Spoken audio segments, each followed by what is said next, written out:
terkait dengan tindakan korupsi yang dilakukan oleh oknum kader Partai Gerindra atas nama Boymin. Yang kedua, apa alasan dasarnya sehingga Bapak Boymin tidak ditetapkan sebagai tersangka, padahal 207 saksi sudah dipanggil dan kemudian saksi lainnya sudah dipanggil, dan sampai hari ini pemanggilan pihak kepolisian terhadap Boymin tidak ditanggapi dengan baik. Ya, mungkin ada tambahan dari teman-teman. Sekian. Wassalamualaikum warahmatullahi wabarakatuh. Bismillahirrahmanirrahim. Assalamualaikum warahmatullahi wabarakatuh. Waalaikumsalam. Mungkin langsung saja. Yang pertama, bukan yang satu-satunya kehadiran adik-adik di sini, abang-abang tuh, yaitu mendesak teman-teman kepolisian ini untuk segera menetapkan Boymin sebagai tersangka. Ya, dalam hal ini ya, bukti-bukti yang dipakai ataupun yang dibutuhkan untuk menetapkan itu kami berdasarkan kajian kami itu sudah terpenuhi, ya, mulai dari data fiktif, kemudian keterangan saksi dan lain sebagainya kemarin kita pantau dari media. Nah, untuk itu tidak ada lagi yang perlu ditunda dalam hal ini penetapan tersangka itu. Kemudian yang kedua, kami meminta secara resmi pihak kepolisian ini untuk secara resmi mengumumkan berapa jumlah kerugian keuangan negara berdasarkan LHP yang dilakukan oleh BPKP, hasil audit BPKP. Jadi ini juga masih tumpang tindih kita ini. Jumlahnya itu berapa sampai hari ini kita tidak tahu. Hasil audit dari BPKP. Ya. Kalaupun memang belum dilakukan audit, ada apa dan kenapa sampai hari ini belum dilakukan audit?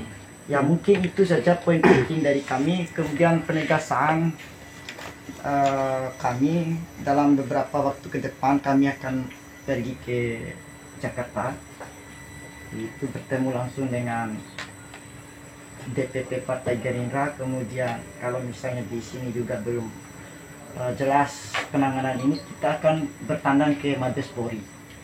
Untuk beberapa kasus besar yang kemudian masuk di sini juga banyak kasus itu, dan pernah Dinda sendiri sewaktu menjadi ketua BMSPH melaporkan di Polda NTB kaitan dengan penanganan beberapa kasus itu. Ya, jadi harap kerjasama yang baik, karena memang mengingat udah berapa kali kita di sini ya menyuarakan soal ini. Jadi itu mungkin tambahan dari saya, mungkin dari teman-teman yang lain. Ya, Bismillahirrahmanirrahim. Assalamualaikum warahmatullahi wabarakatuh. Dengan bangsa negara itu punya penting. Mengingat mulai dari sistem ketatanegaraan kita, bahwa kita percaya bahwa dari semisal dari parpol, terus kemudian dari aparat kepolisian yang menegakkan supremasi hukum dan lain sebagainya, itu sudah ada semua dalam negara ini. Pokoknya komponen-komponen dalam negara ini kita minta aktif dalam hal apapun itu sesuai dengan kapasitas. Ada beberapa isu yang beredar bahwa Pak Boy dipanggil secara baik, tidak mengindahkan selama 2 kali. Padahal kategori kasus ini ekstra kan gitu. Seharusnya dalam KUHP itu ada, dalam KUHP itu perintah KUHP itu pasal 112 poin 2 itu menjelaskan itu harus dijemput paksa. Itu perintah dijemput paksa. Karena apa persoalannya? Saya pernah berpikir, ketika tindak pidana umum itu tidak mengindahkan pemanggilan selama 2 kali, itu akan dijemput paksa. Apa bedanya dengan tindak pidana korupsi? Sedangkan ketika masalah pidana umum, pidana khusus, itu semua mengacu kepada KUHP. Dijemput paksa, walaupun dia itu pejabat negara, dia harus dijemput paksa. Itu poin pentingnya. Terus Jadi teman-teman pendidik Polres Sukabumi sekian. Bisa menghadiri dengan panggilan itu wajib hukumnya untuk dijemput dipaksa sesuai dengan aturan hukumnya yang berlaku di negara kita ini. Mungkin itu saja Pak. Iya. Cuma saya ingin tahu secara substansial. Dalam artian laporan kita ini kan kalau kita gali kan dari 2 tahun yang lalu kan. Ya, 2 lapor sekarang.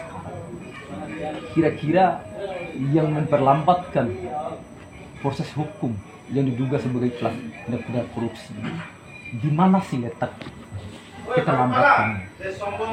Terus di manakah letak kemudahannya? Jadi logika hukum ini, kenapa proses hukum yang diduga poin ini terlambat? Sedangkan bukti permulaan itu sudah ada, itu kepastian hukumnya. Kok bisa keterlambatan? Jadi di manakah letak kesulitan itu? Siapa kami tahu gitu. Yang sampai kita ini mengharapkan sebuah yang abstrak gitu. Yang tidak ada kepastian, yang tidak terlihat. Sedangkan berbicara hukum itu berbicara fakta. Cuma itu ada substansi daripada pertanyaan saya. Mungkin itu aja Bang.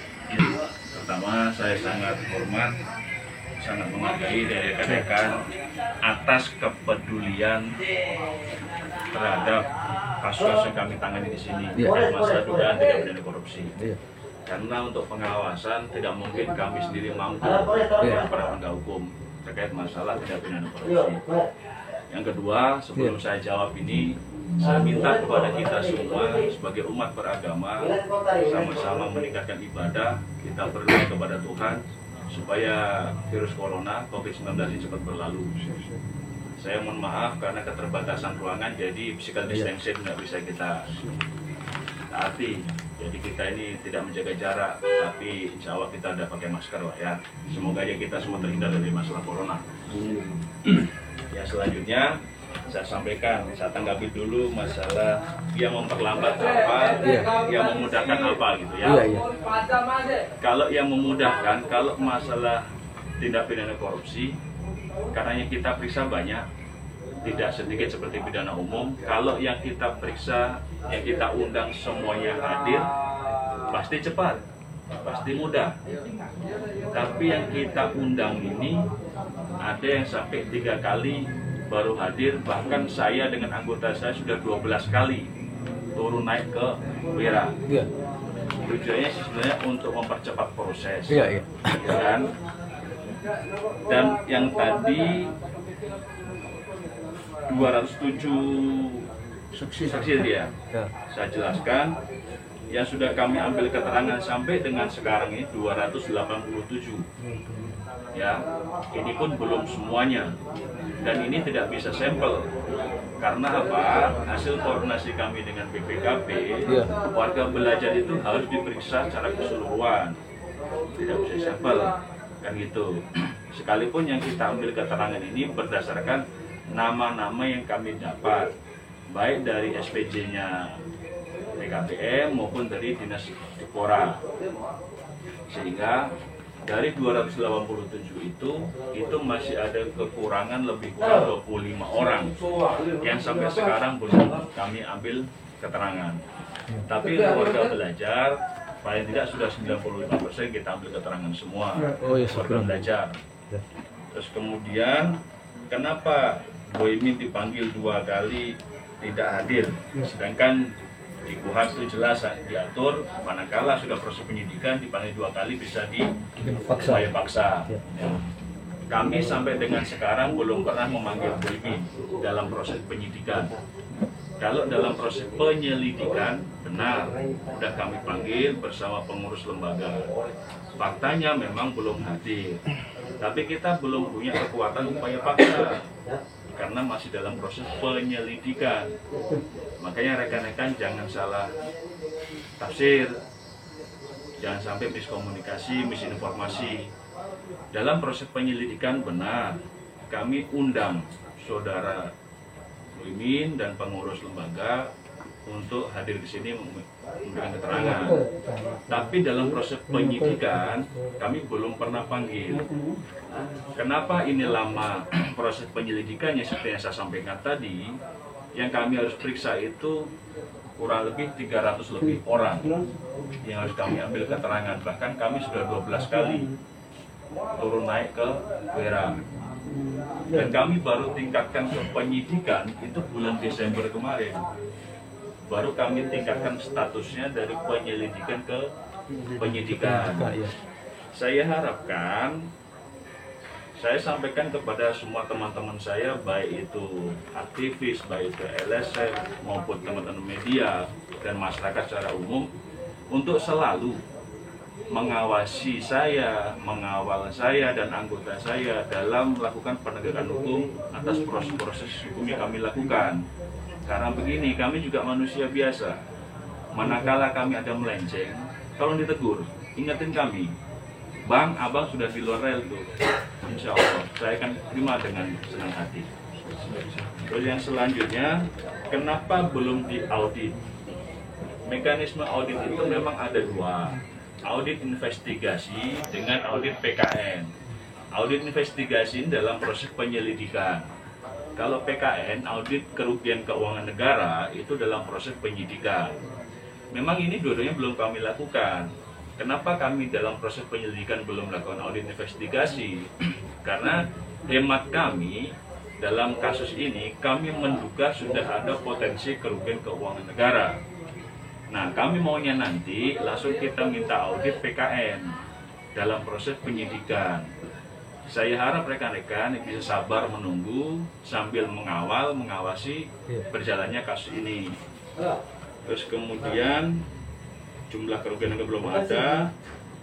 Kenapa sampai sekarang Bu Imin belum ditetapkan sebagai tersangka? Ya, karena penetapan seorang sebagai tersangka itu mengacu pada putusan MK 21 minimal 2 alat bukti. Sampai dengan sekarang kita baru hanya melakukan pemeriksaan terhadap saksi, itu pun kan belum semuanya, ya. Karena proses penyidikan yang kami lakukan baru bulan kemarin. Yang sudah kami ambil keterangan sementara ini dari Dinas Dikpora. Nah, nanti akan tetap kita maraton, kita akan panggil, periksa para saksi yang bersangkutan. Itu ya. Yang pasti saya sangat berharap kepada rekan-rekan semuanya untuk tetap mengawal, mengawasi jalannya proses hukum yang kami lakukan sekarang ini. Ada tanggapan? Nanti saya Bisa, ya? baik, terima kasih. Ya, mengenai bukti tadi katanya baru saksi saja. Ini dari pemeriksaan saksi ini 200 sekian tadi, ada ditemukan warga belajar palsu, tutor dan sebagainya kan. Kemudian data fiktif dari LPJ itu dari 801 warga belajar.